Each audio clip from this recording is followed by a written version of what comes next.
হবে। আমরা মনে করেছিলাম যে সিঙ্গুরে কারখানা হবে, তার ফলে এমপ্লয়মেন্ট হবে। দেবাংশু মনে করেছে ধরুন মমতা বন্দ্যোপাধ্যায়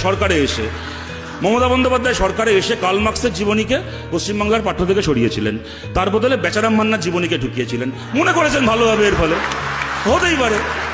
আমাদের সরকার সুকান্ত ভট্টাচার্যের কবিতাকে বাংলা সিলেবাসে রেখেছিল। আমরা মনে করেছি সুকান্তর কবিতা বাচ্চারা পড়বে, বাচ্চাদের মানসিক বিকাশ হবে, ভালো দেশ তৈরি হবে। তো মমতা বন্দ্যোপাধ্যায় মনে করেছেন যে না, সুকান্ত ভট্টাচার্য বুদ্ধদেব ভট্টাচার্যের কাকা, সুতরাং তার কবিতা বললে বাচ্চারা বিগড়ে যাবে, তার থেকে অভিষেকের পিসির কবিতা পড়া ভালো। সেই কারণে ওনারাও ভালোই চান রাজ্যের, এটা আপনাদেরকে মানতে হবে।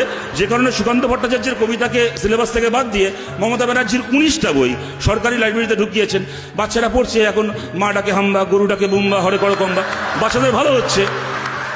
সুতরাং এইটা বুঝতে হবে যে এটা আমাদের পথ আলাদা হতে পারে, কিন্তু আমাদের লক্ষ্য এক, আমরা সবাই ভালো করতে চাই। দেখুন, আমি আমার কথাকে শীর্ষে আমাদের মধ্যে সবচেয়ে ছোট এবং সত্যি ও যখন কথা বলেছে আমরা প্রত্যেকে অত্যন্ত মুগ্ধ হয়ে শুনেছি, অত্যন্ত ভালোভাবে কতগুলো কথা বলেছে। আমি জাস্ট দুটো কথা বলছি। এক, শীর্ষা আপনি যেটা বললেন যে আর্জেন্টিনার মানে আমাদের উইমেন্স টিম ওয়ার্ল্ড কাপ জিতলো এবং তার সঙ্গে আর্জেন্টিনার উদাহরণটা দিয়ে বললেন যে আজকেই আমরা খালি রাত জাগিনি, 2022-এও আমরা রাত জেগেছিলাম। তার কারণটা হচ্ছে আমাদের একটা অ্যাড্রিনালিন হয় যখন আমরা একটা দলকে সাপোর্ট করি, তার জয়টা দেখতে চাই।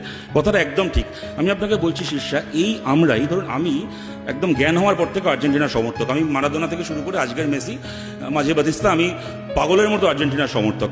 আজকে সকালে যখন মেসি এসেছিলেন যুবভারতীতে অরূপ বিশ্বাসকে দেখতে, আমার ইচ্ছে ছিল যাবার, কিন্তু টাকা ছিল না বলে যেতে পারিনি। যাই হোক,